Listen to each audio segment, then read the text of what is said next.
যাচ্ছি চলে দুনিয়া ছেড়ে, দুঃখ শুধু এটাই, এত এত মুসলিম থাকতে দেখার কেউ নাই।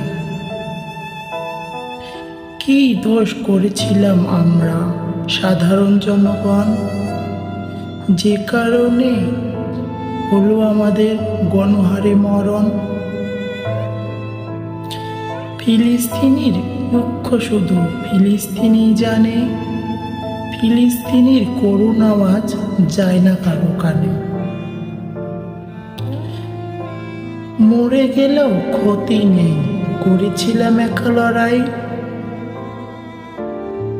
মুসলিম নাকি ভাই ভাই, করোনা আর বড়াই।